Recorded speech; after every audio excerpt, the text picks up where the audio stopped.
Hey, look here. Kathy's here. Lynxford's here. Let's do a start.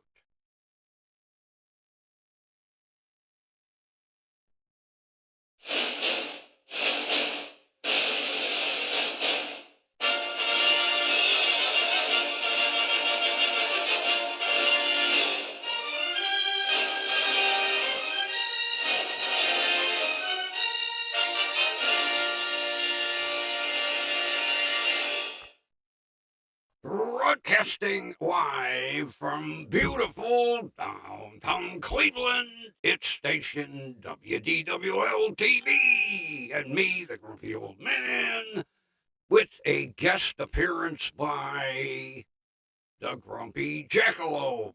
And we are brought to you by Grumpy Vulture Productions. No bow, thank you. Damn bird. But out of that, a new holiday was born. A Festivus for the rest of us. And with that, we are going to do the nightly ceremonial lighting of the Festivus pole. Voila! Push of a button, instant light.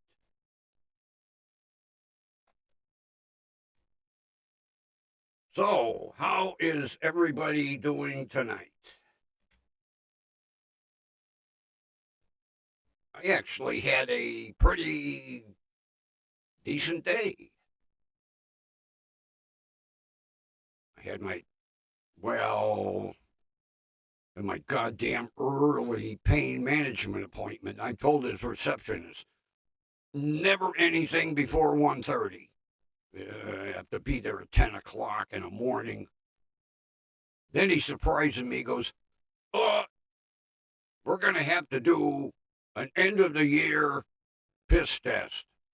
I was like, oh, gee, thank you. You usually warn me. I said, I have one goddamn cup of coffee. He says, well, we have to do it. She hands me the obligatory cup. I said, how much do you need? She goes, at least half. Well, I'll tell you what. I made the mistake. I went before I left the house. It's a 5-minute drive up to the office. I check in. I no sooner put my ass in the seat. Mr. Grumpy, okay. In comes my doctor, hacking his lungs out. He's had the flu for 2 weeks. Of course, he had a mask on, Told me, don't worry about it. I got the mask. Then he says, we got to do an end of the year test.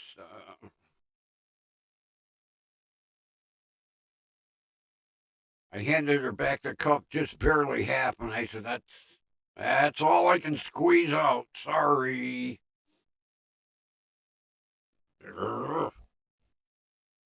But I won this time. I told him, don't fuck with my medication. Everything has been great. I said, my pain level barely gets to a 5. He says, okay. Okay.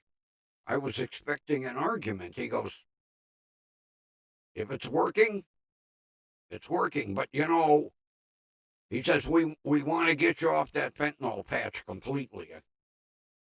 I said, well, come February, maybe we'll step down from 50 to 25 and see what happens. He says, okay. Have a Merry Christmas, Happy New Year, see you in February. I said, okay.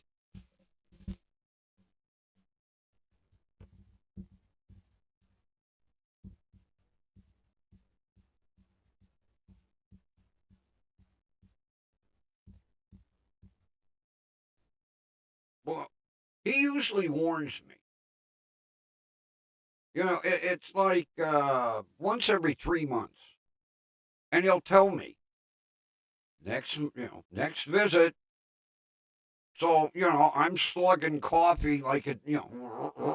I get there and it's like I'm crossing my legs, going, "Can we get the test out of the way?" This time he surprised the shit out of me. And then when he didn't argue about the medication, because I showed him a picture of the bottle of magnesium, and he said, "You really?" He said, "You rarely get over a 5?" I said, "Well, when the patch wears off, maybe 5.5." He goes, "I'm going to start telling more patients." And then he says, "Bring that picture up again." He pulls out his cell phone, click. He says, "I will tell them to get this magnesium/potassium mixture." I said, "It works like a charm." I said, you when you were going out the door, and I was telling you about the stun gun shocks I was getting, well, you just off the cuff went, "Try magnesium." And I said, "Well, what dosage?" "It'll tell you on the bottle." Okay. And it fucking works. So that was a nice Christmas present. Very nice.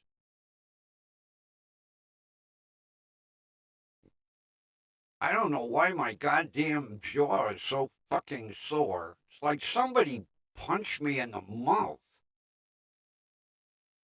It's not swollen, but it's painful. I don't know what the hell. I woke up with it.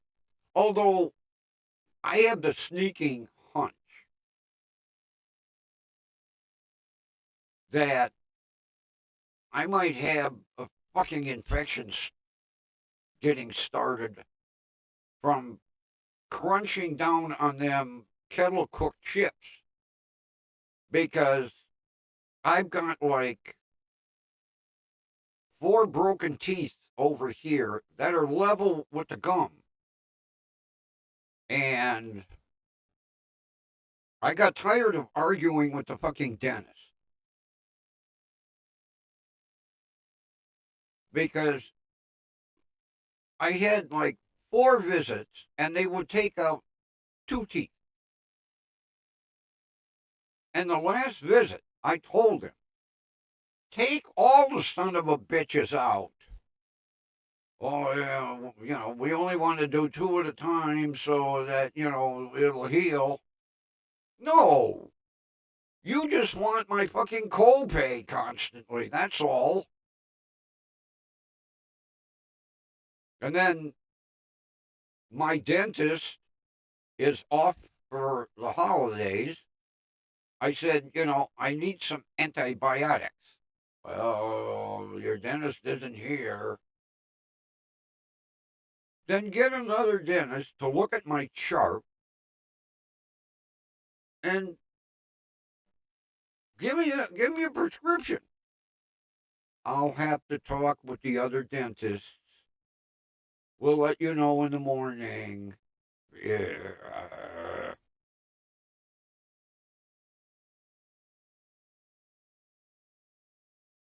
You know, Kathy, I had them when they first came out. When did they come out? Like in the late 70s? And I never, believe me, I had a mouthful of teeth and I didn't like them chips. And my dumb ass, I forgot that it's easier to pick up a rock out of the yard and chew on it than try to eat them fucking potato chips. And of course, dumbass me, can't eat just one. I ate maybe about 25, and then finally my mouth was so fucking sore. I thought, that's it. Give them to my kid. And I think probably what happened is crunching on these broken teeth that have been, well, I've had them for 4 or 5 years this way.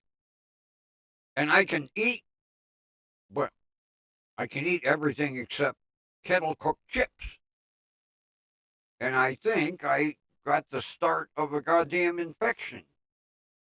Because, boy, it's tender.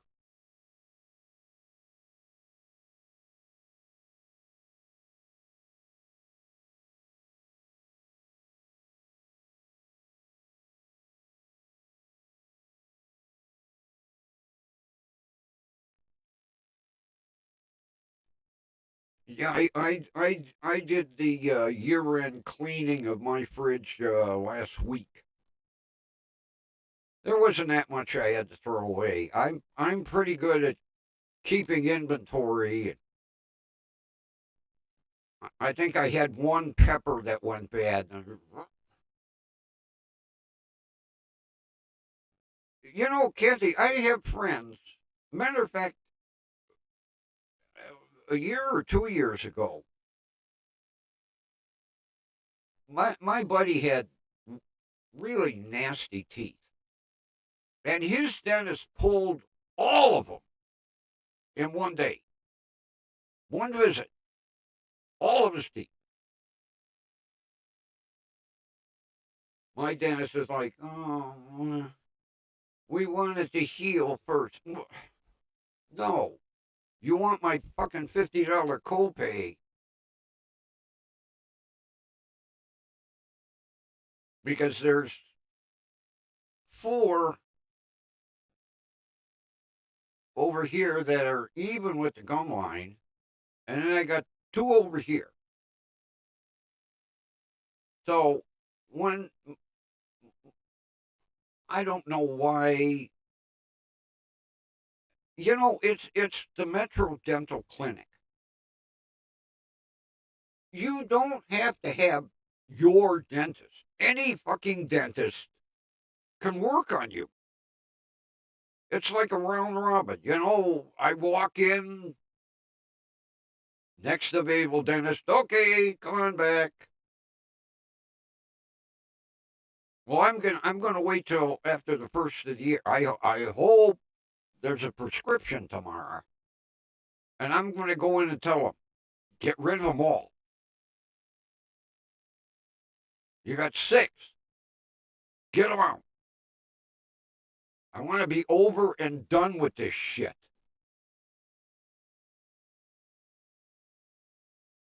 And I'm not even thinking of dentures. My you know my gums are pretty goddamn tough. There isn't too much besides kettle cooked chips that I can't eat. I mean, I make my hoagies if I want to get a Whopper or a Big Mac or there isn't too much I can't eat. But I want these over and done with because I think that's what happened. I think evidently one of the teeth must have got pushed down into the gum and irritated it. And I mean, it's not hot.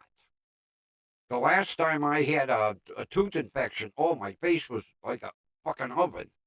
It's just tender. and there's no swelling. So I don't know, but it's tender and it's affecting my talking, unfortunately.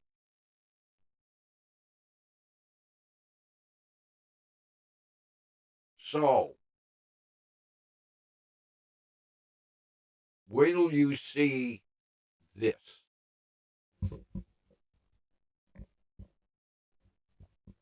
You're going to love it.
Do you think they'll get the hint, considering this will cover my whole front door? I measured, and from the top of the door to the bottom of the door, this will be out front.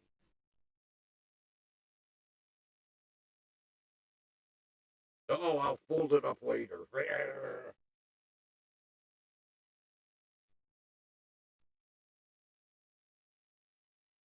You think they'll get the hint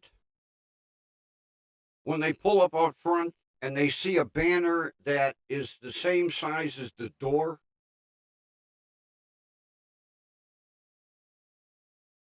If that don't work, it's never going to work.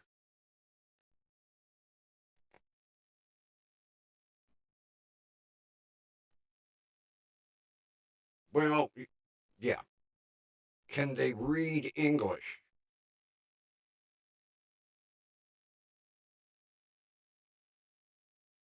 Because I tested it on the inside. I took two push pins and I put them at the top of the door,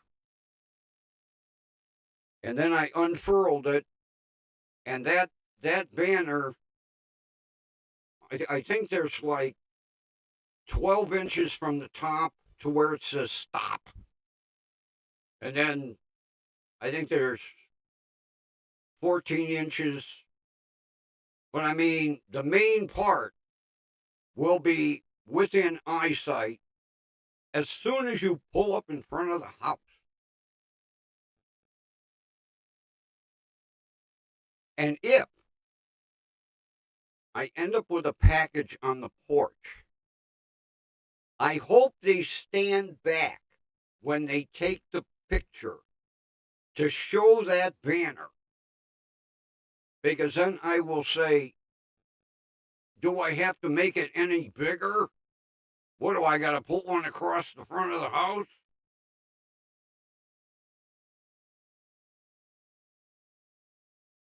And then, you know, there's some of these eBayers that will offer you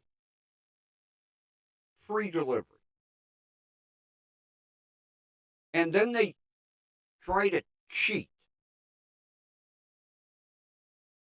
Well, I'm waiting. I ordered a new style boom arm. It's a little more adjustable than the boom arms that I've got. So I go into eBay. Was about, let's see. I got home from the doctor about 10:30. So it was about 10:45. I look, UPS, package delivered. Oh, I go outside, no package. I'm like, no, my UPS man wouldn't leave it on the front porch. But let's look. I look on the front porch, no package. So I come in and I open the tracking number on the UPS site, and it says package delivered inside, signed by Robert. Inside, signed by Robert?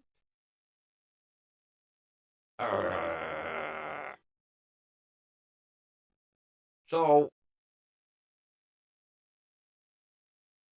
I go in, and I hate those AI chats, but I went into the AI and I said, hey, I didn't get my package. Up comes a delivered to wrong address. Clicked on that.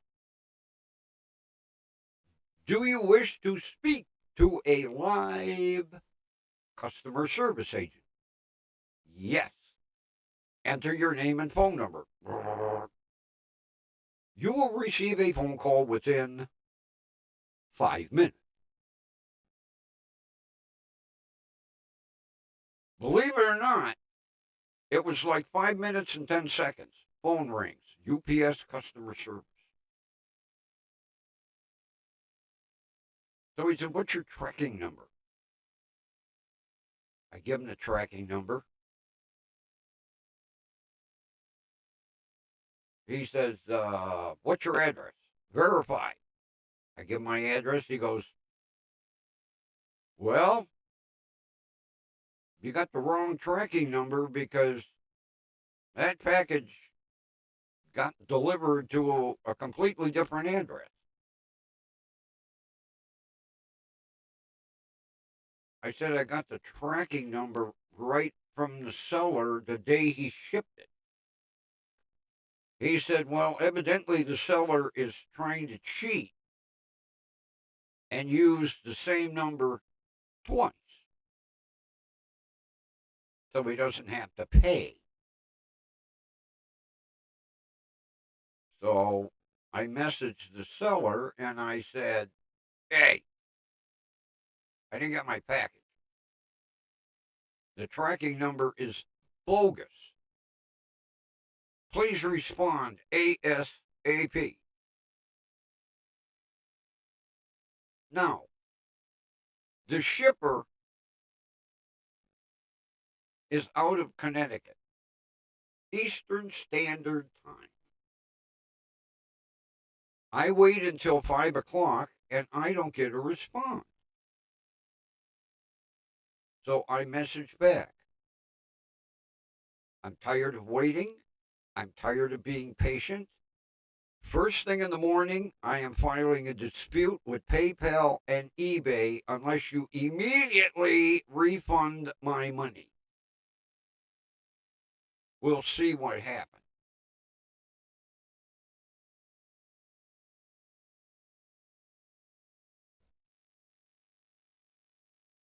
And then I'm looking down the list. This guy has got 6 different eBay selling names. Because when I click, they all come up with like Medford, Connecticut or something like that. So it's all the same guy. But I didn't get, and then UPS won't tell you where it got delivered. I said, when they open it, it's going to be obvious they didn't order a microphone boom arm.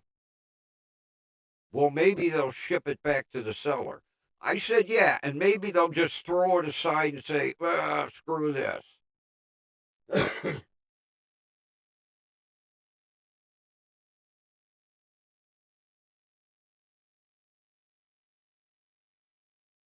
Yeah, I said, where did it get delivered? I'll go pick it up. We can't tell you that. Why not? Company policy.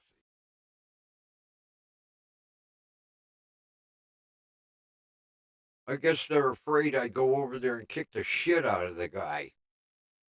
Give me my package. So somebody somewhere got a brand new microphone boom arm, courtesy of Grumpy.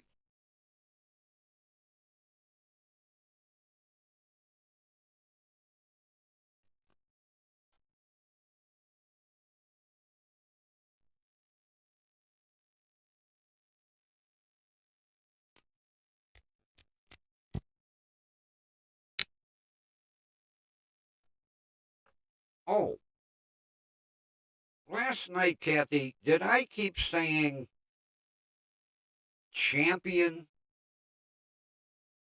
sporting goods? I'm pretty sure I didn't do a replay today because I had to go to the doctor.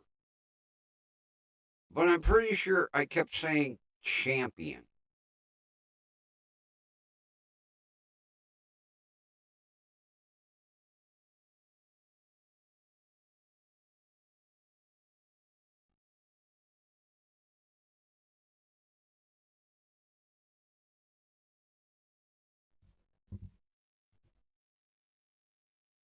Well, it isn't champion.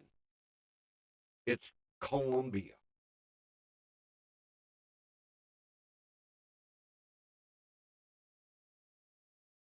I'll show you my lovely jacket.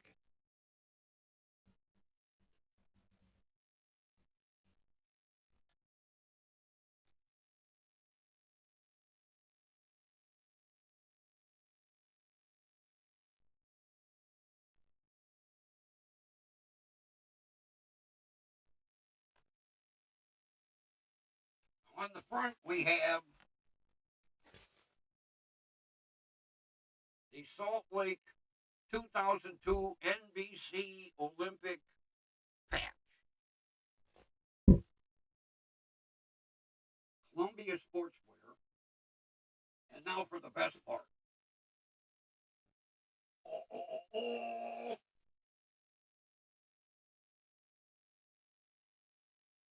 Do you think I get noticed? Look at that.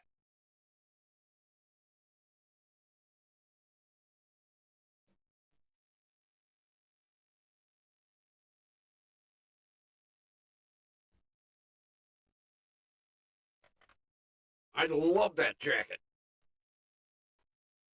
Not to mention, I love the big on the back. Matter of fact, people will ask me, did you get that at the Olympics? Uh huh. Did you work for NBC? Uh huh. What was it like? Cold! It was fucking cold. Standing at the top of the ski ramp with 80-mile-an-hour wind chill, it was cold. They're like, really? Yeah, it was the Winter Olympics. It was cold everywhere we went, including the ice skating rink. But you know what? They look at me, they look at the jacket, they fucking believe me. They're like, oh, the age would work, okay.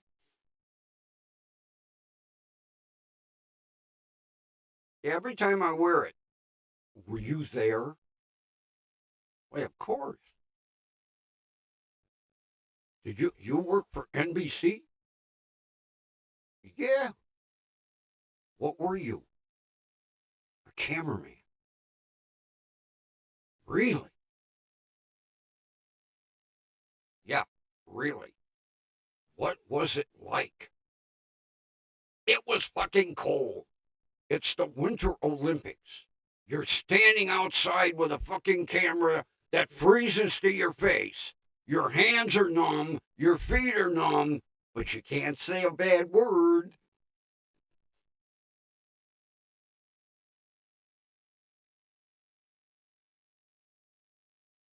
Yeah, they changed the damn forecast here. Tomorrow it was supposed to be 53. It's going to be 42 with possible rain.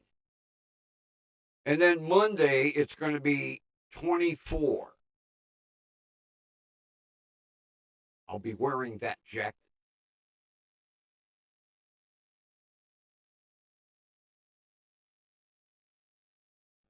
You know, I thought of something this afternoon.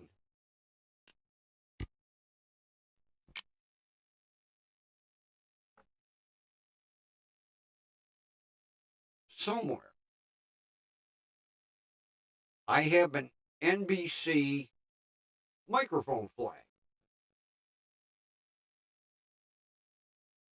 I'm going to stick it on a microphone. And then I'm going to put it in my inside pocket. And when people come up and go, "You work for NBC?" "Yes, would you like to do an interview? I got the mic ready."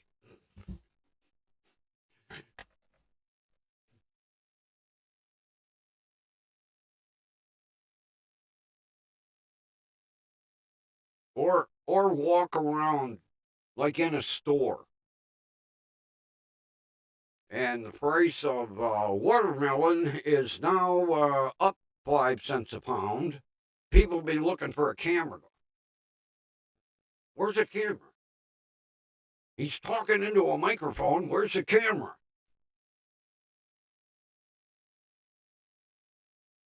Then the manager threw my ass out. "Get out of here!" Because I've got an NBC hat too.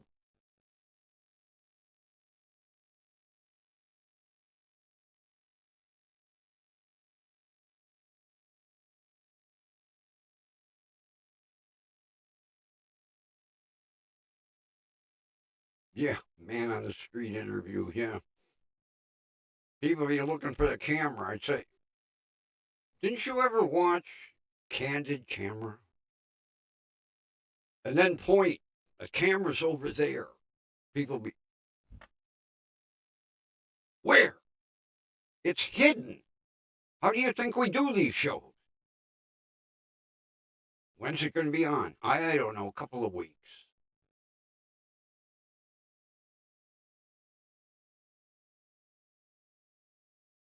Because I've got the cordless microphone, you know. I can put that NBC flag on, wear my coat.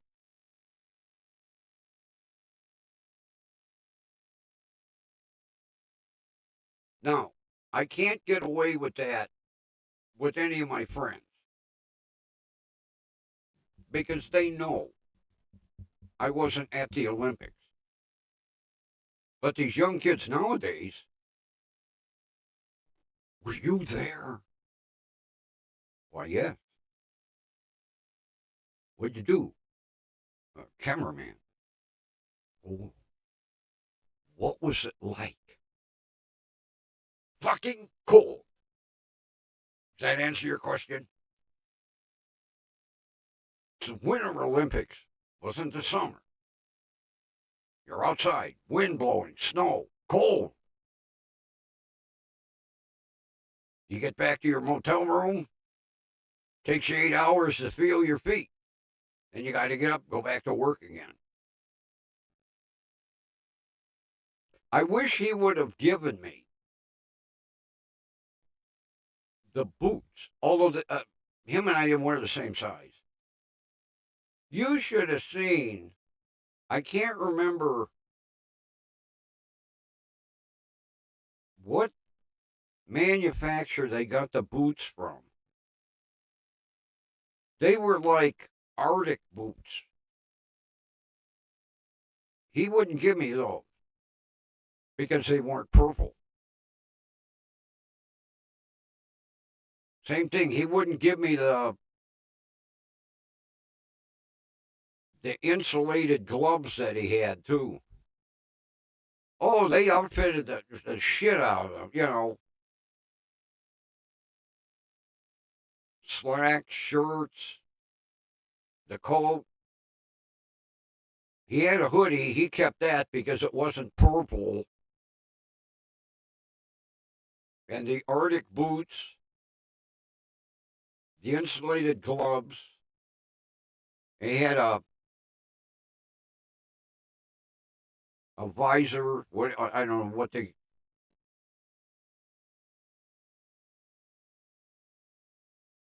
It was tinted like orange. You couldn't see his eyes. He kept that too. But I think the best part was the jacket.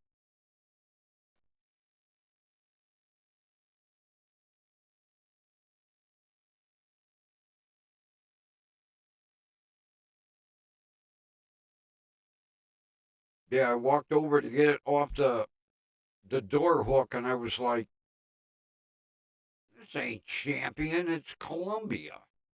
What the hell was I thinking?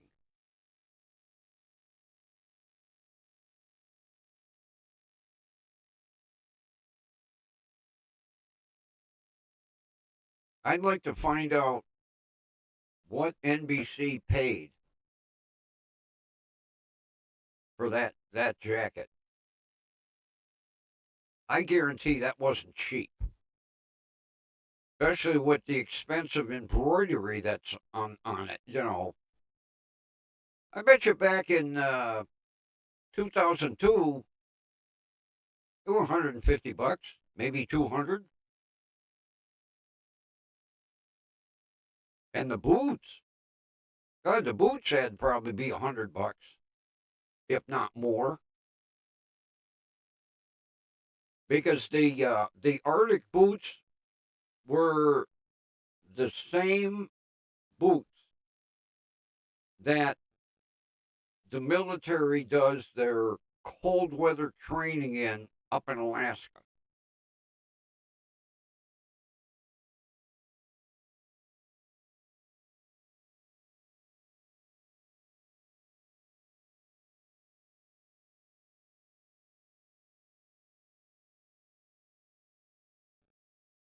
Oh yeah, I agree. It had to be because everybody had different, like the catering crew. I think he said they had red ones with the name of the catering company on the back, and the local news stations, they had their call letters on the back. So yeah, that's not a off the hook. Well, as far as the colors, maybe, but not all that embroidery.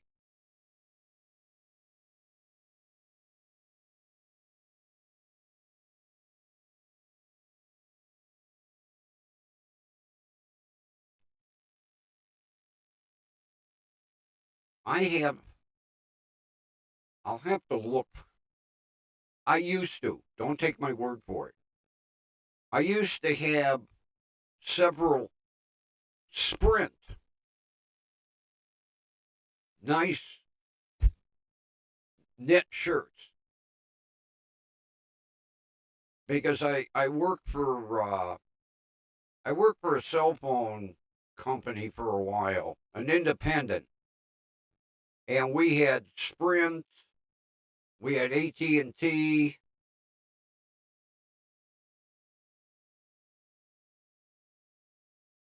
I don't know if we had T-Mobile.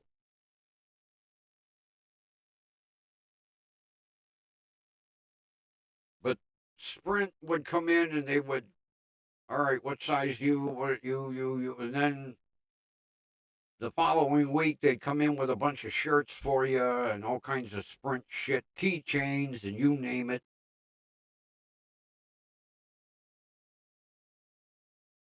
And I also had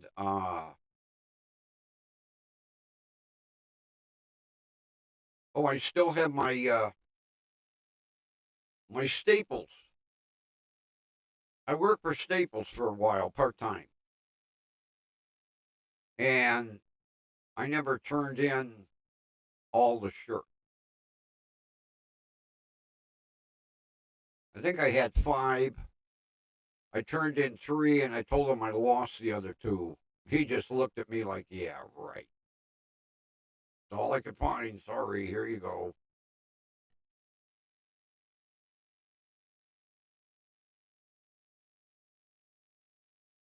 I have a really nice knit Dunlop tire company shirt. When I worked part time in the auto department at Sears selling tires. And Goodyear, they gave us the crappy t shirts. And General Tire, they gave us crappy t shirts. And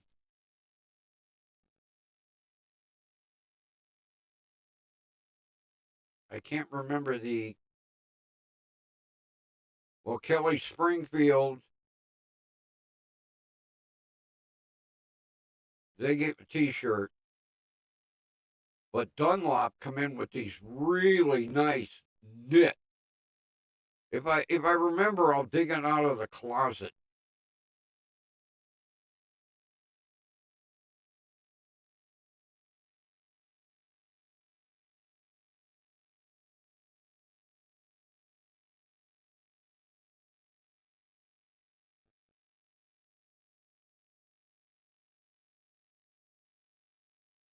Oh, well, that makes sense. I would like to know what NBC paid per jacket. Now, I'm sure they were like, can we get a fleet discount?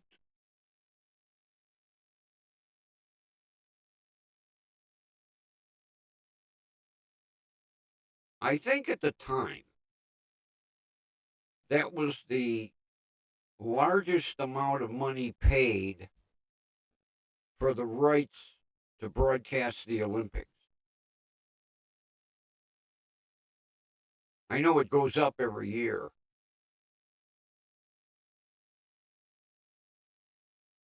but it always seems like NBC has got the cash.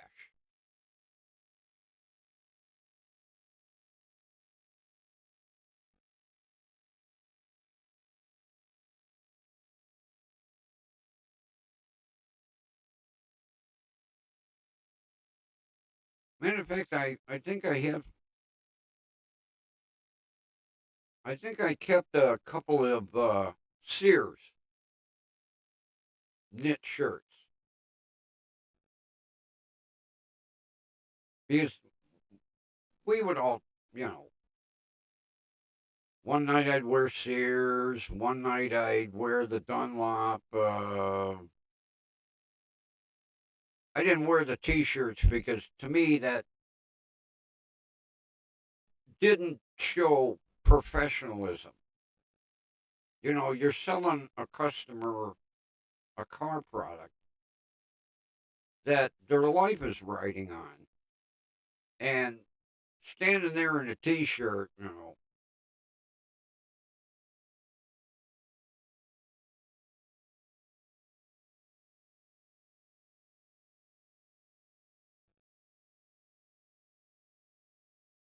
Oh, well, yeah. Columbia made sure they put their name on the front so everybody could see. Free advertising.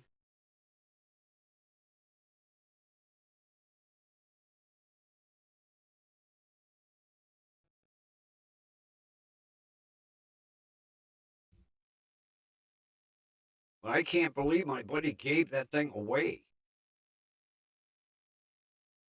He no sooner got in the house, unzipped that coat and went, "What do you wear?" I said, "An extra large." "Here, you want this?" "Hell yes." "Can I have the boots?" "No." "How about the glove?" "No." "How about the scarf?" "No." "Just the jacket?"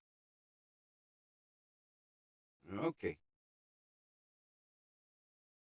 Yeah, I had a scarf too. Had the NBC on one side with the Olympic rings, and then the other side was Salt Lake City 2002. I'm not a scarf person. I probably have 10 easily, 10 scarves of all thicknesses and designs, and they're in a box in my closet. I don't wear a scarf. I never did like a scarf. I think because when my mother would put me in the snowsuit, she'd wrap that scarf around and like, oh, sorry. I think she was trying to strangle me with it. It's a little tight. Oh, okay. Not to mention, it gets caught on everything. You go on a door.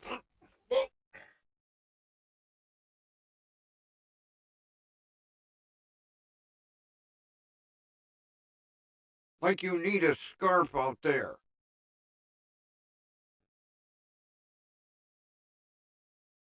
I don't know why I didn't give them away to Goodwill. I don't wear them. They're sitting in a box. I just never. I have never liked scarves. Never.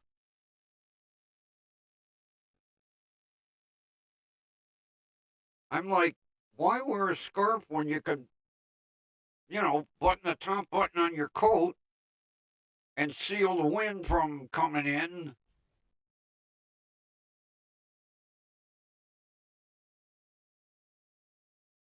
To me, a scarf is more for a woman. I know men wear them, but I don't like them. Never have, never will.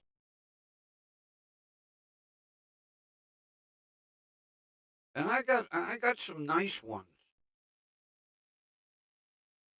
Matter of fact, I got one my cousin crocheted for me.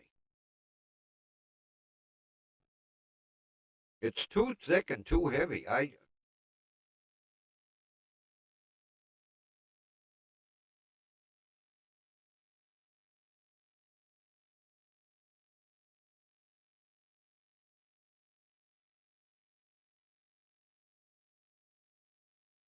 I'll have to show you my headgear. I've got headgear that basically you put on and you have about like this. Everything's all sealed up. I wear that.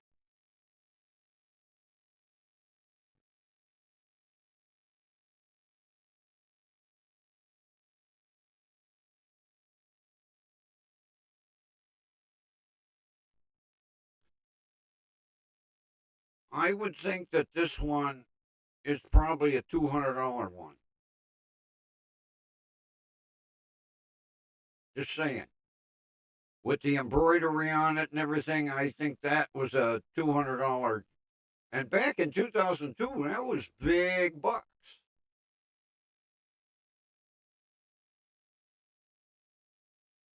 And I got it for free.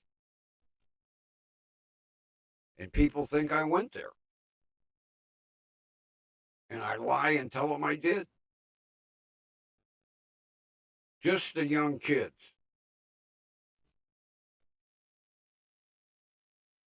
Be my luck, I'd be talking to a group of seniors and they'd Google it and go, "You asshole, you weren't there. You didn't work for NBC in 2002.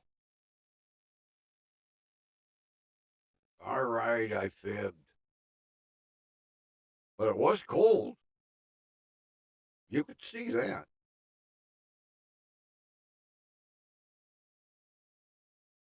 That's how, to this day, I don't understand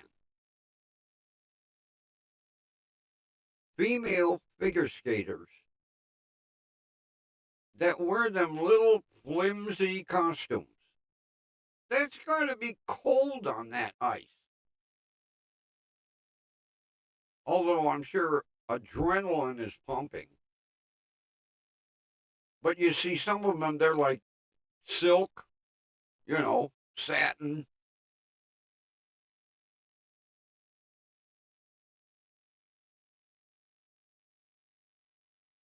I don't know how they do it. Especially when they're doing their long program. What's the long program? 8 minutes? 16? That's a long time on that freezing ice. You gotta be cold. Don't seem to bother them.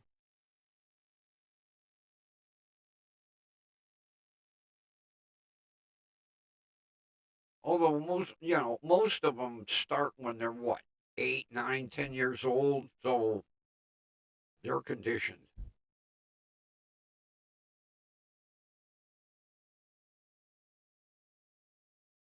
I would rather watch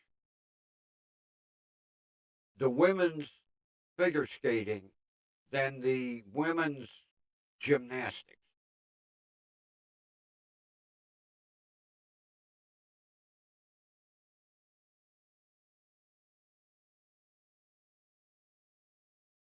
Oh, I tried, Ron. Yeah. Instead of your feet like this, you're like this. I bought ankle supports, and I was still.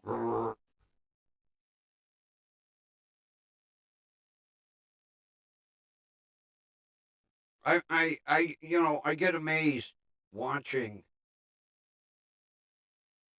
even normal people on an ice rink when they're going around the rink and they do that cross.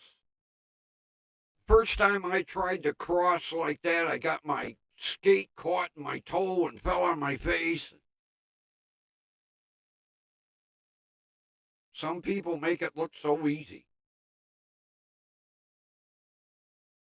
And them speed skaters, holy shit. Christ, they got blades like 18 inches long. They're going around the corner if they put their hand on the ice. I get that low, I'd be like, bonk. No, ice skating wasn't for me. Couldn't do it.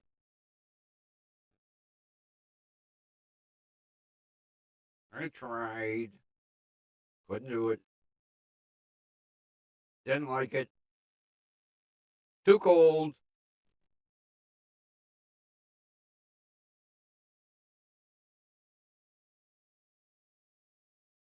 I tried roller skating too. That didn't work.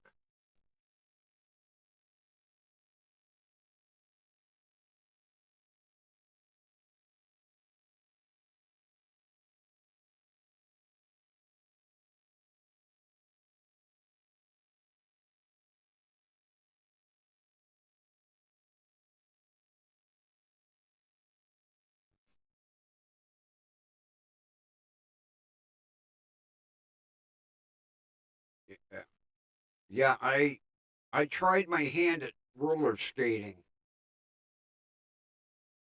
because a girl I dated was, oh God, what do they call that?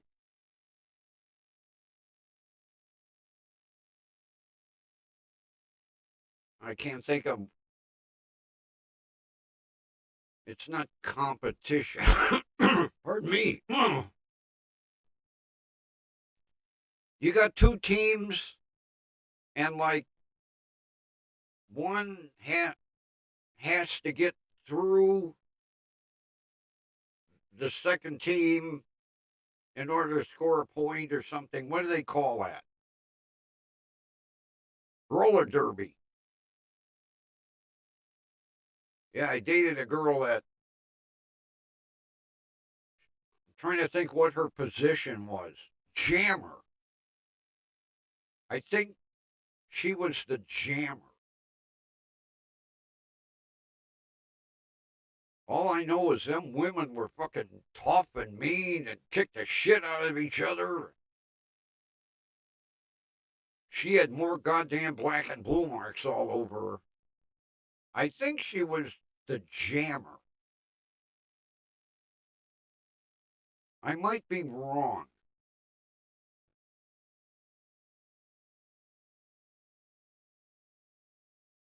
I'm not up on my roller derby.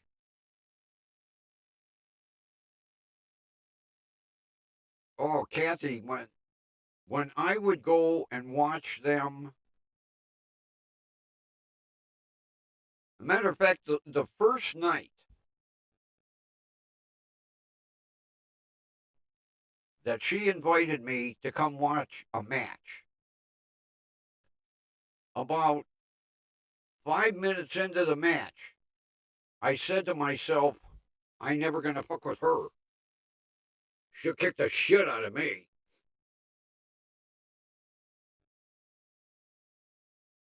And she was good.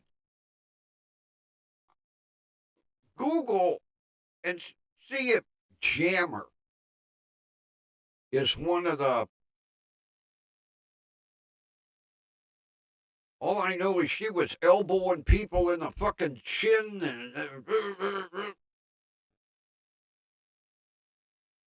and then they would grab this one poor girl and when they had an opening, they'd sling her through. But I'm pretty sure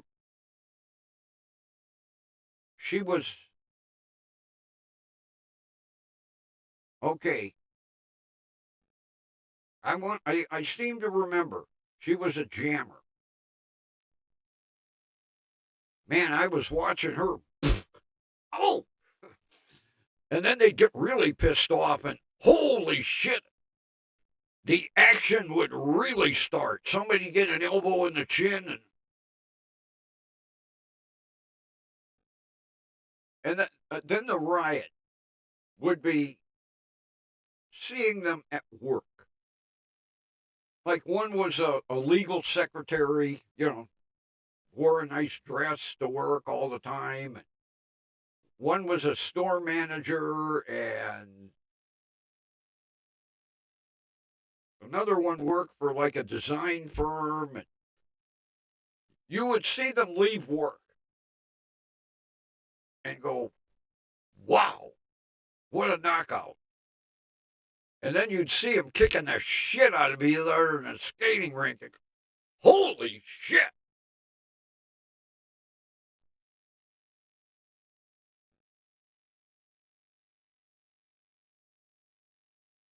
I could not believe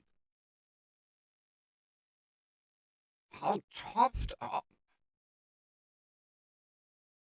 I mean, my girlfriend, God, maybe she was 110 pounds, maybe like 5'3", 5'4". Holy shit. On roller skates? Oh my God.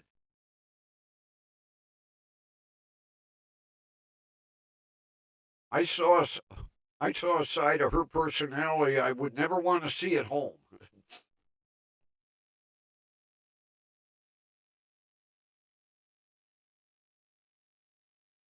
My mom was too heavy for roller skates.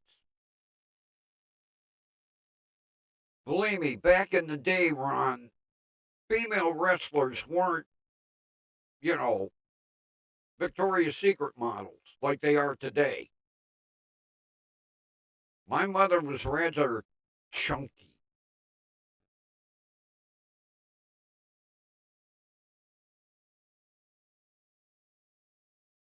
I don't think she could have gotten up on roller skates. No, she was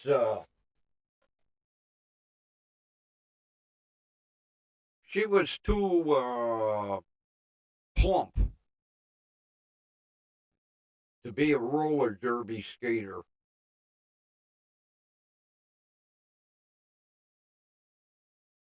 Well, yeah, some of them.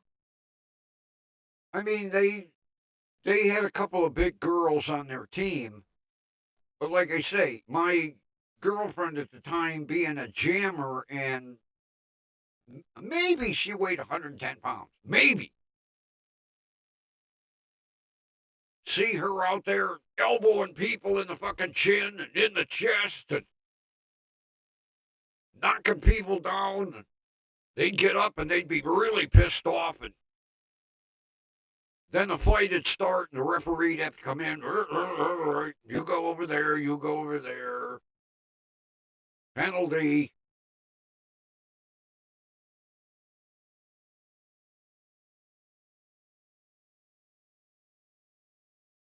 I'll never forget, like I say, the first time she said, I'm going to the skating rink tonight. Would you like to come along? And being the good boyfriend, I was like, sure. Never mentioned roller derby. Never. Had no idea. And then I saw her in that ring, and I was like, I'm never going to argue with you. Never. You're always going to be right. She was deadly. I never saw a girl elbow like she did, and she'd catch him right under the chin. Oh, and then the tempers would flare. But I used to like when they would get. They always had a little female, and they would when they thought they had an opening, they would slingshot her and whip her through, and sometime it would work, and sometimes she'd get tripped and end up on her face. But I used to love when they two girls, one on each side. Ready? 1, 2, 3. Whoa! She'd be down, have her foot out, rolling on the back wheels, and then get through the group, score a point, or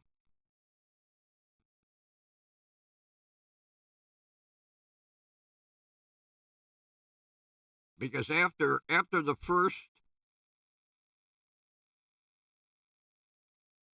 time, we were going home in the car, her car, and she turned to me and went, after tonight, if you don't want to date me anymore. I was like, you got to be kidding. I'm enjoying this. I said, man, I never saw girls kick the shit out of each other like I saw tonight. I spilled my popcorn a couple of times. That explained a lot of the heavy makeup. Sometimes she'd have makeup like 4 inches thick, How come so much makeup? I just felt like putting it on, Have a bruise here and a black and blue mark here. no matter how much padding they wore. But oh man, I loved female roller derby.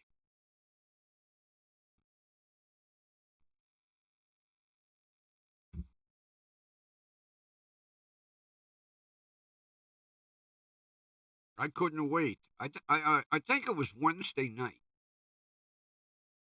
I cleared a whole calendar full of Wednesdays at a time. My buddies would call and say, "Hey, we're going to the bar Wednesday. Sorry, I'm busy." I mean, you're busy. I'm going to skating rink. Sissy. I never told them I ain't skating. Here comes the backup alarm.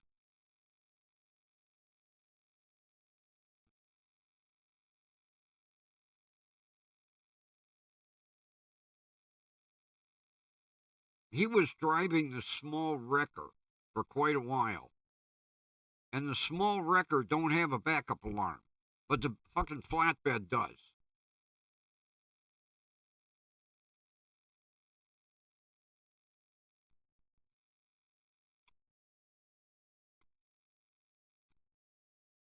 I liked female roller derby so much, I would watch it when it was on TV.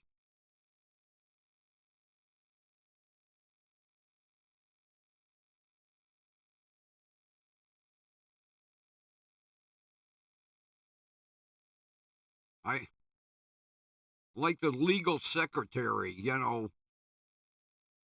at work, little Miss Prissy, put a set of roller skates on and a helmet. She was Godzilla.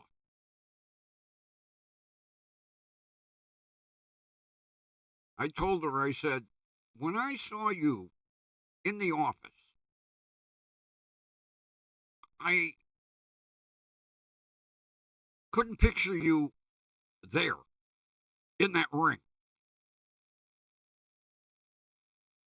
She goes, nobody does. But then she went, shh, nobody here knows.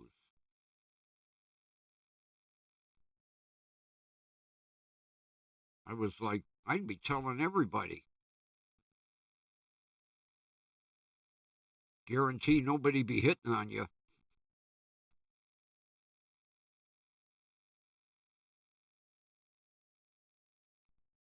I couldn't wait for Wednesday nights.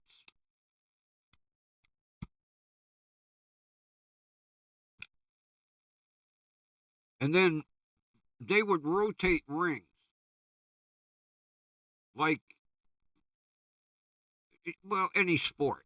You have your home ring, and then you have the away ring.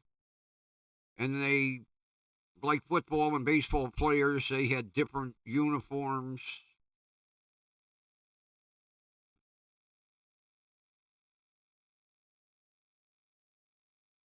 I would go, I don't care where I had to drive to. Where are we going tonight? Akron? Okay, no problem. Where are we going tonight? Canton? Okay. Get in the car.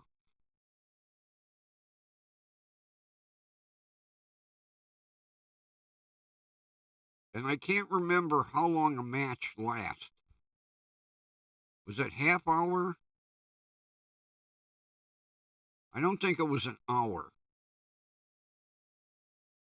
All I know is that was the fastest half hour in history watching them.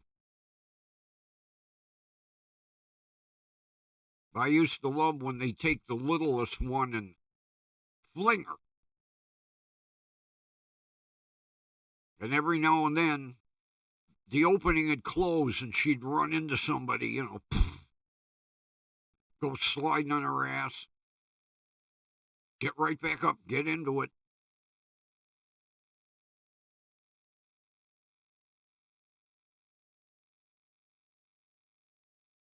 Because that's not scripted or staged or anything. Not like wrestling, which is so phony.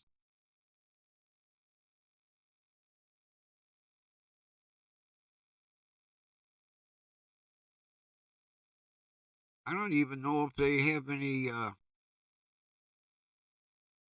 know the one ring they tore down.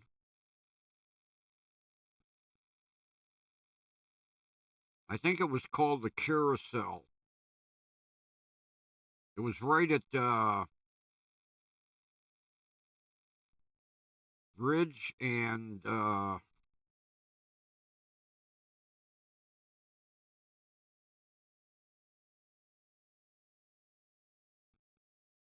oh shit, I can't remember Ridge and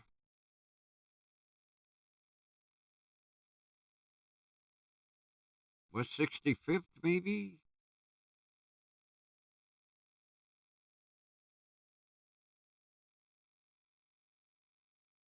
I know Ridge Road dead ended into it,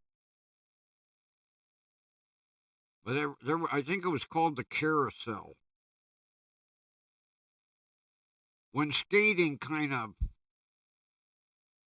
went by the wayside, they ended up tearing it down because the younger kids didn't want to roller skate. How boring.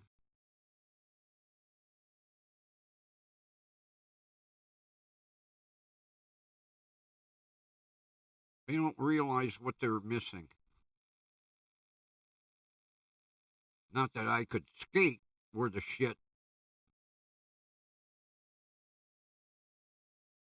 but it used to be, a date night thing. Hey, we'll go roller skating and then we'll get a burger afterwards. And that was a date. Not nowadays. I want to see a world premiere movie and I want to go to Morton's Steakhouse. Well, you can go by yourself.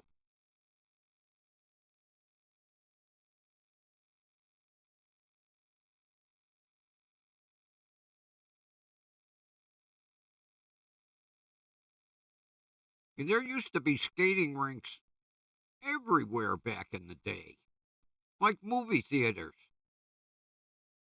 God, I remember when there were movie theaters like one across the street from another. If you didn't like the movies they were playing there, you went over to the other one.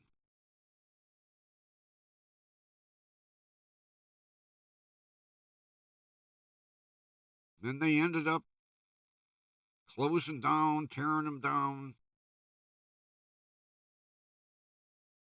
Although they are restoring the old Variety Theater. It's a slow restoration because they're working on donations. At least they got enough money to redo the sign.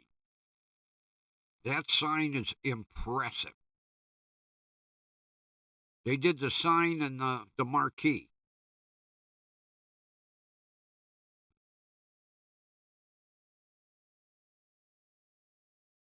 Supposedly, once it's fully restored, they are going to show movies and they're going to have live performances. I can't wait. Once it's ready to go, I'm going to go. Just to see. Because supposedly they're redoing it back to the original theater. Because down in the basement they found most of the original seats and upstairs in the projection booth, most of the camera was still there.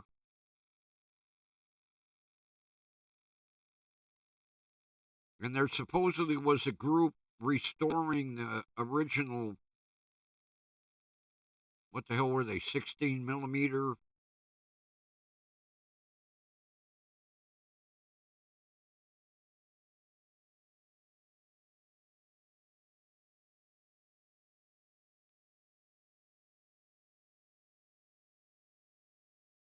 Ron's new venture in life.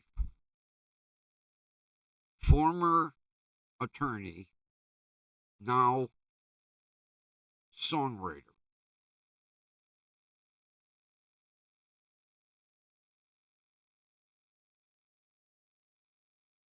And he's going under his stage name of Lynx Fur.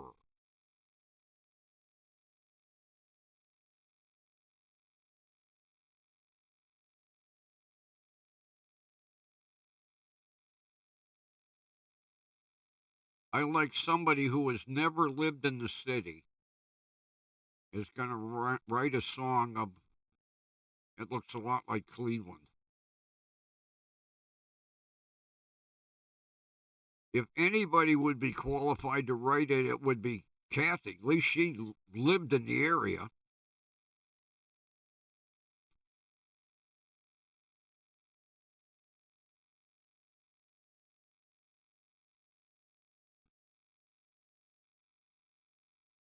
In order to write a song about Cleveland, you got to be a Northeast Ohio native.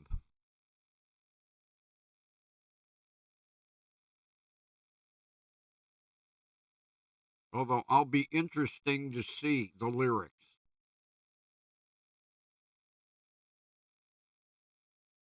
Ron sends me a song every now and then. I still don't have. Well, the throat is feeling better, but now I got the fucking lip problem. Can't fucking talk.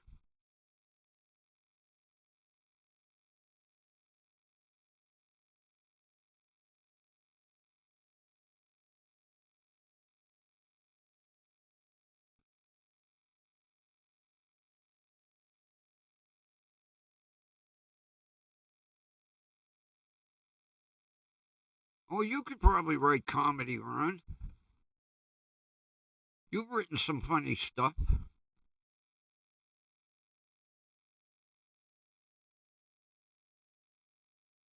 You just have to keep up with current events. Speaking of current events, did anybody watch the news? That frickin' gas explosion at that nursing home in Pennsylvania? Blew the whole front of the building off?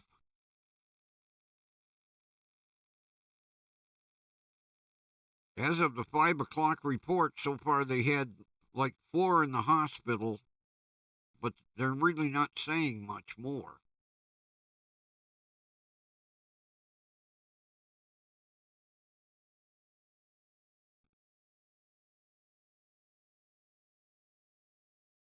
It looked nasty on the news.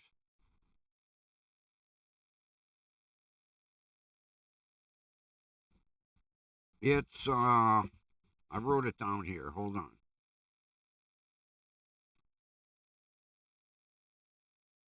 Silver Lake Nursing Home in Bristol Township, Pennsylvania.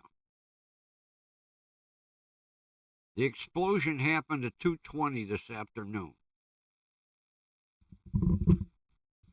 They think it was a gas explosion.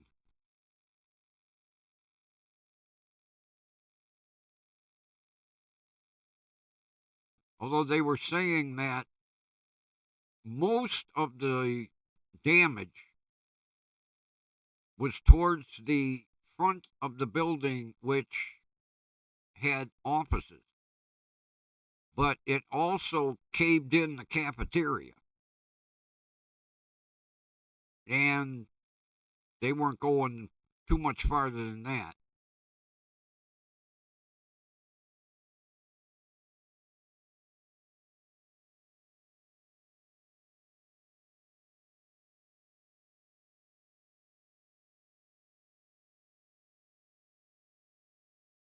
You mean another one?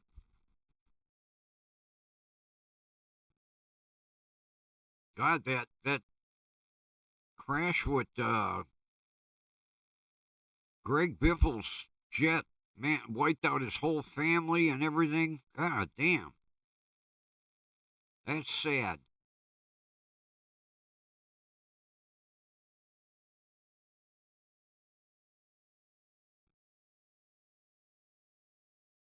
I haven't really kept up on that. I don't know if that jet had a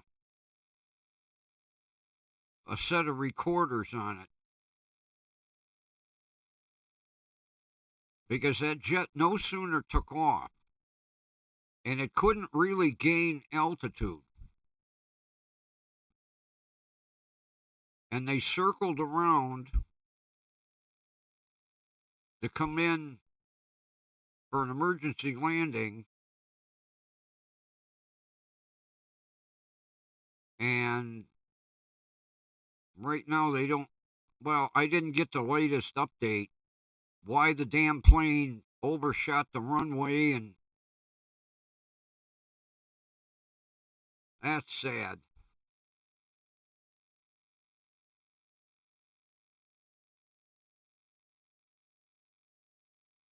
Oh, wonderful.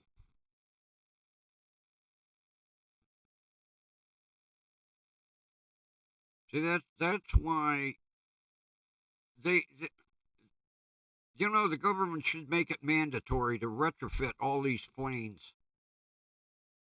with two recorders, because unless the pilots were talking about the problem, they really don't know what the hell caused it. They think it was engine problems because, like I say, they couldn't get altitude. They no sooner took off and they turned right around to come back.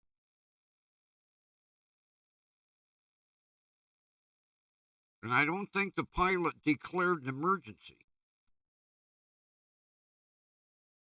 I don't know. I'm going to have to.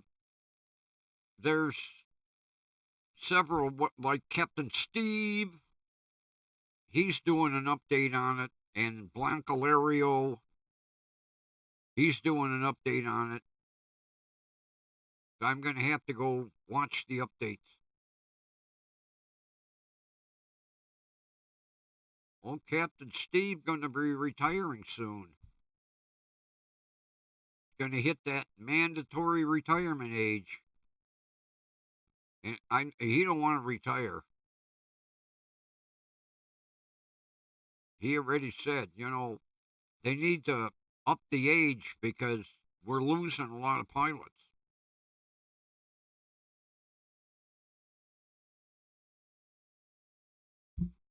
He flies the 777. He does trips like to London and Japan, and he gets the long haul ones.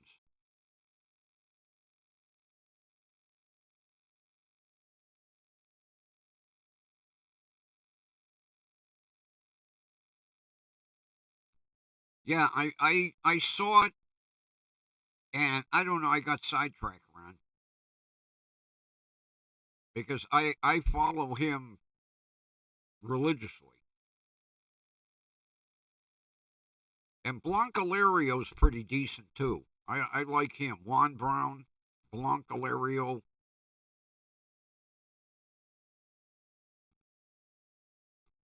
Both of them are top notch. That other guy, I can't think of his YouTube channel. He's kind of an idiot.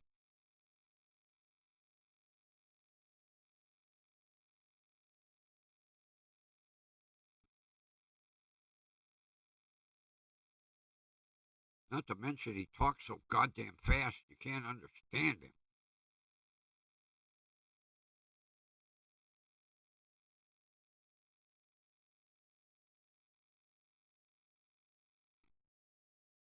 Yeah, that's what Captain Steve said. As soon as he turns 65, it's like, see ya.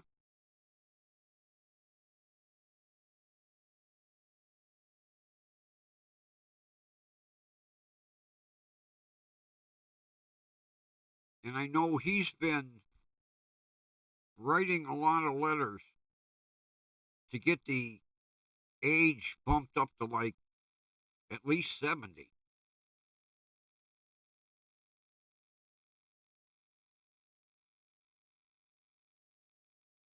But he owns his own plane, so it won't be like he won't be flying anymore.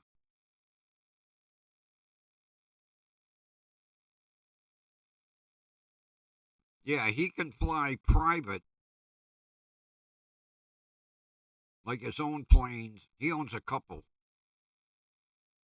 But he can't work for an airline.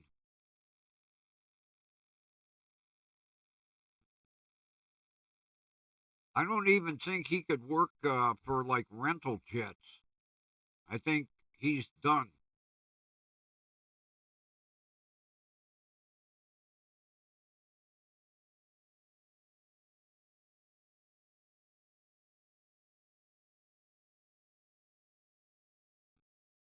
Because he loves that 777. Boy, he talks about it all the time.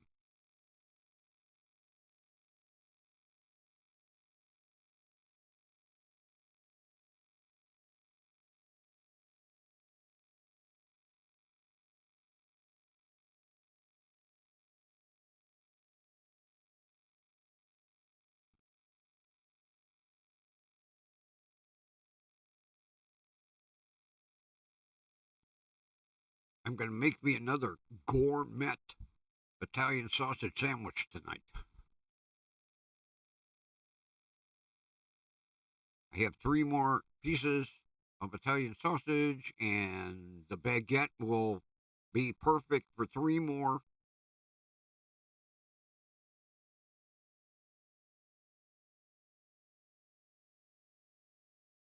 I had gourmet hot dogs last night.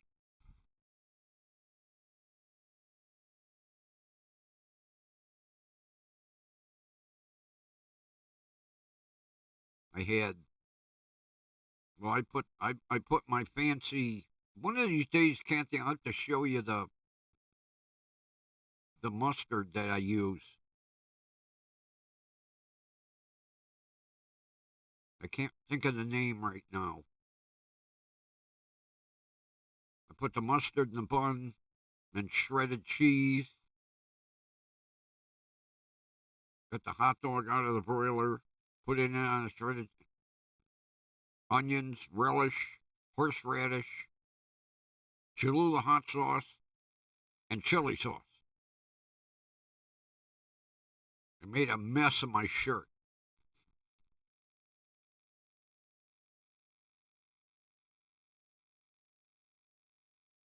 Yeah, I'm going to go up tomorrow and get me one of them Dak hams. I got a taste for,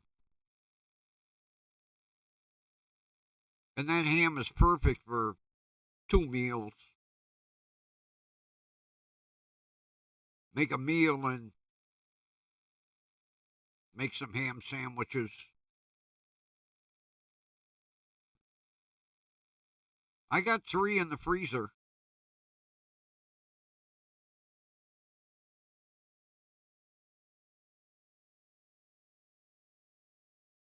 I don't know when I'll make them, but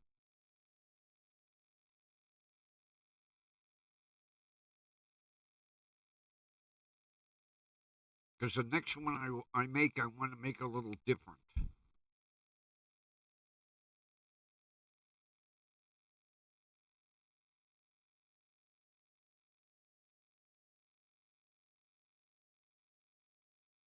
Oh, you would, Ron. You wish you were in the Epstein files. You wish you were on that island.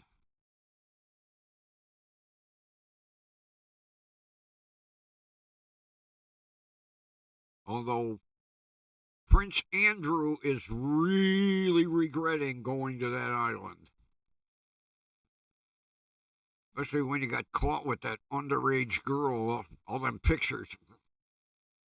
You would think, being a prince, he would have had more fucking brains. No photos. Especially when you got the little tenderoni sitting on your lap.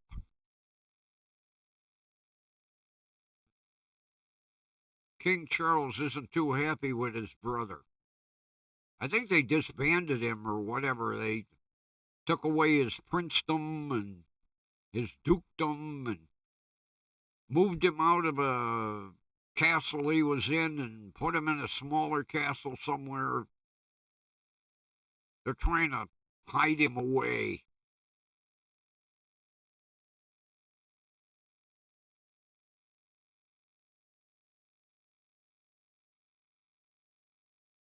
The only problem is, they didn't release everything.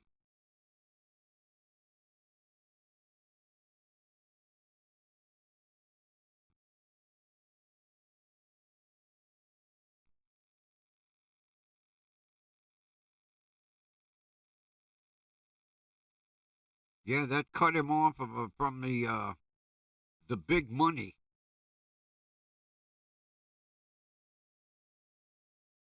Because them royals like their money.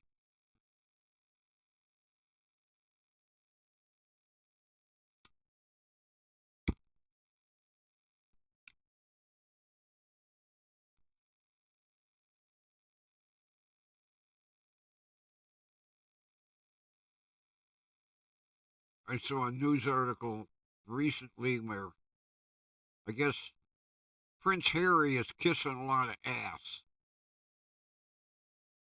with his brother, and it ain't working.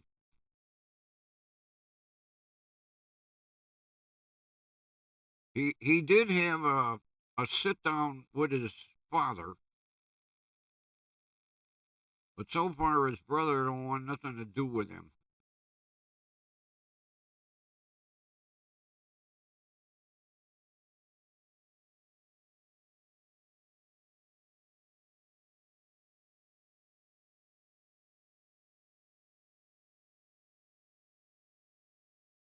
Yeah, good old Andrew. He was de-duped.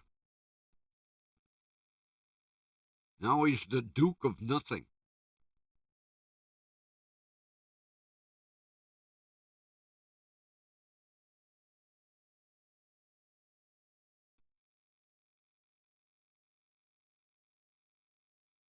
Well, everything was all right with them too until Harry wrote that book.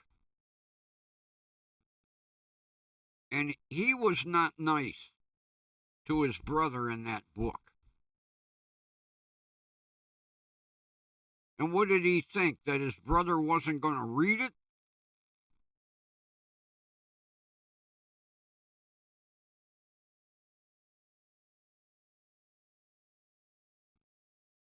But see, William is being groomed for king.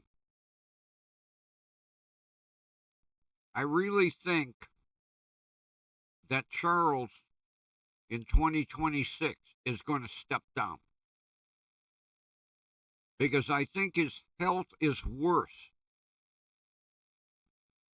than they're saying.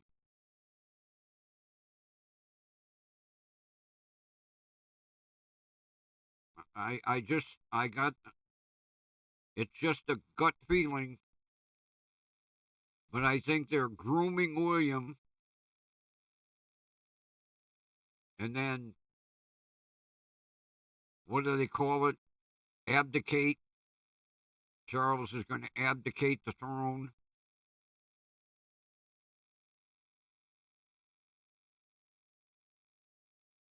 Because I really don't think he's going to make it too much longer.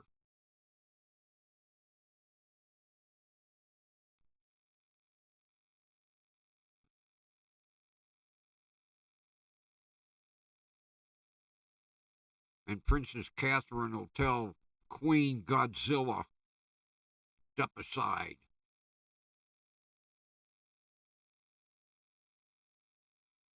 Boy, she got what she wanted, didn't she? She cheated all them years. She got the blessing to marry him, and then became queen. But when Charles steps down, she has to step aside too.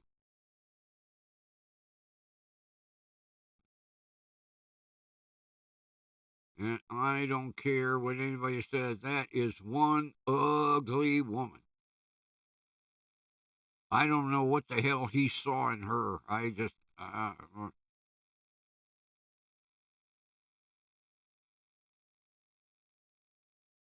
To have something like Diana and go after her?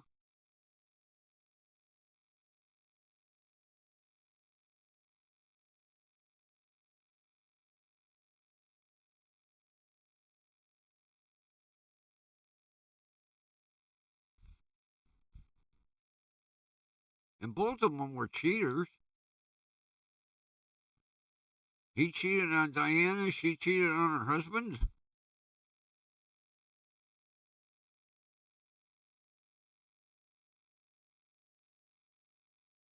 Well, every now and then they refer to her as Queen Godzilla. Yeah, she's not officially queen, but in a way she is.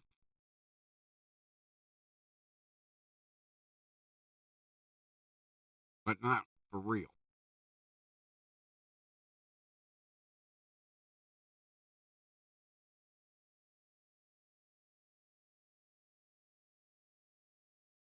They should change that to King's Hole.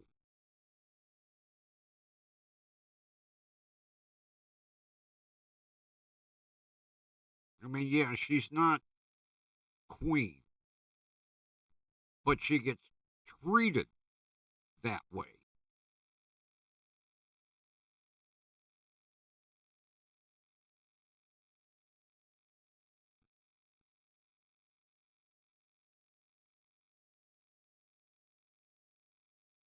Well, yeah, you see her wearing she has no pride. She wears that shit in public, and people know whose jewelry that is, and they know it's not hers.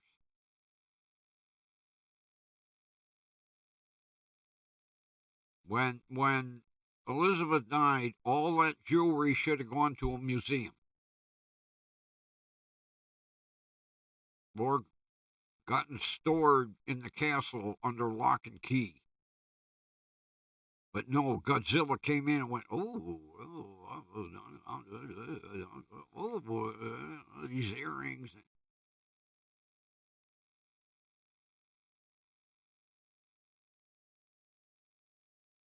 Yeah, and Charles hushed it up. God forbid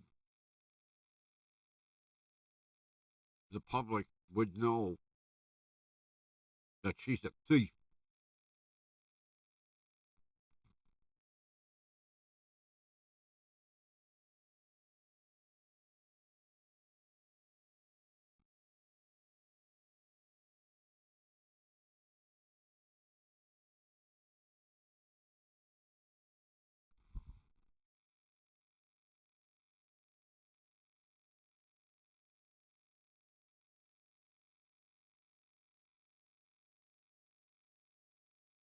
Yeah, what was somebody going to say? No, you can't wear that.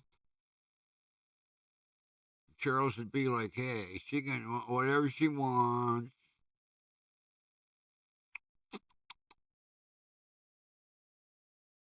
Probably kisses her with his eyes closed. Oh, I can't look at that.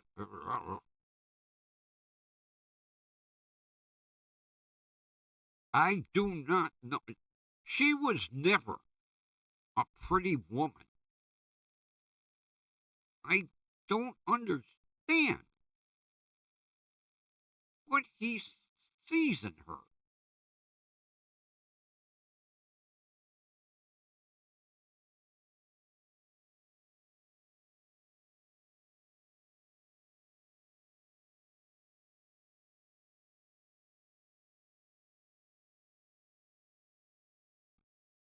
Ugh.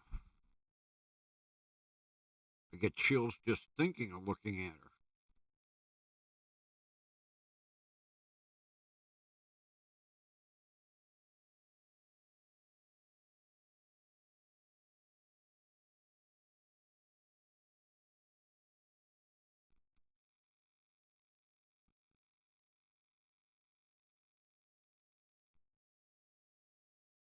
Yeah, well, like they say, beauty is only skin deep, but ugly goes to the bone. And I think when she fell out of the ugly tree, she hit every limb on the way down.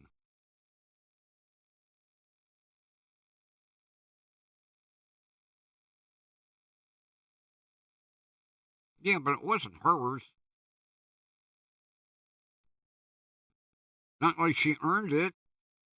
It was inherited. Be different if she was like, okay, this is mine, this is mine, this is mine. No, it was like, oh, look what daddy gave me.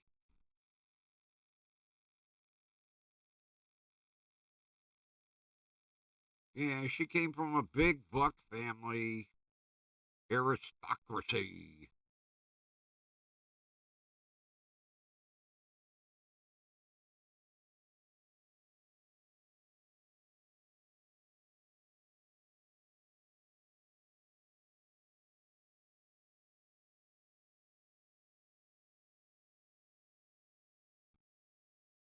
That that still wouldn't sway me.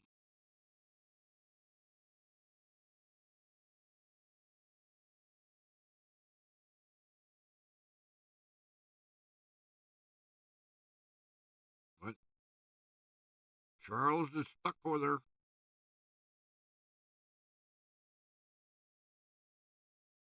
He's happy. That's all that counts.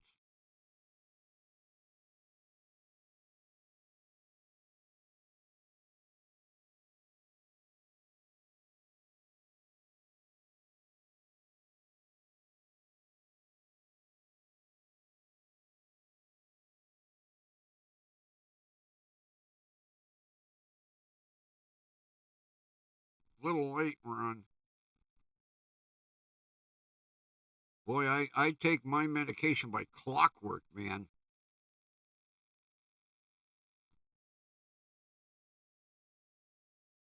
I don't care what I'm doing. I stop. Burp. Time for pills. Burp.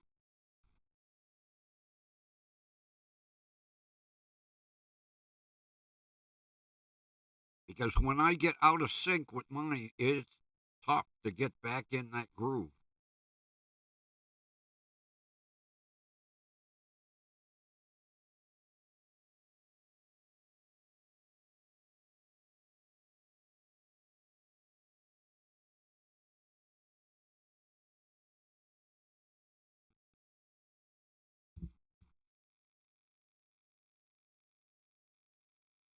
At least my doctor left me alone for 2 more months.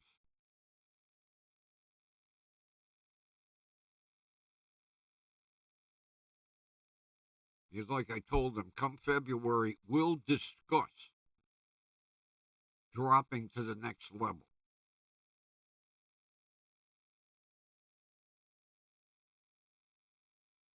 I was really shocked when I told him, leave me alone. He said, okay. I was all geared for an argument. I was like, did you say okay? Yeah. Uh,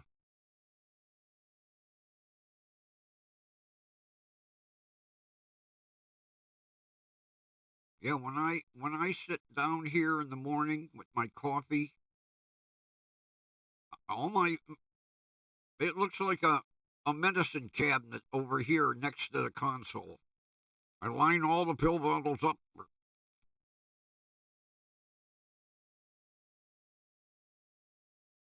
Then at 1 o'clock, no matter what I'm doing, stop.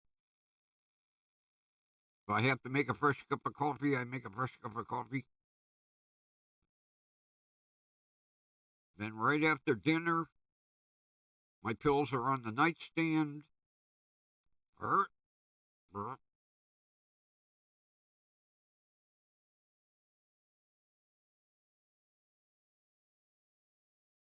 Yeah, Kathy, if I get out of sync,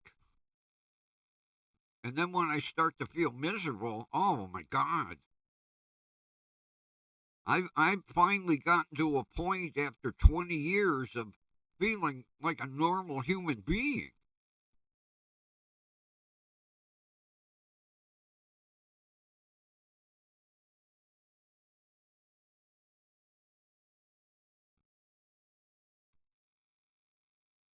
Well, it's good that they're cutting you back, long as it's working. You know, sometime when they cut you back,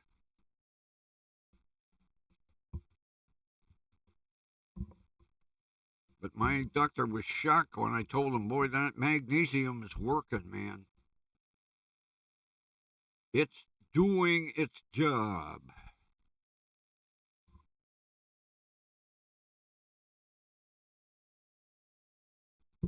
Well, I think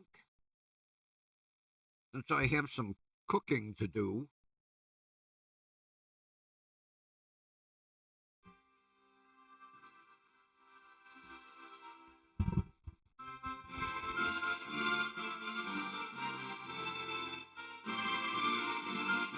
all right, everybody.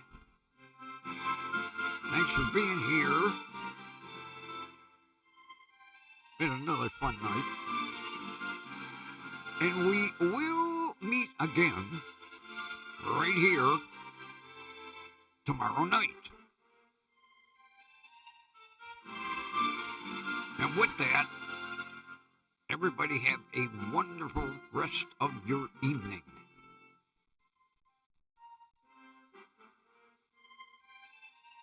See ya.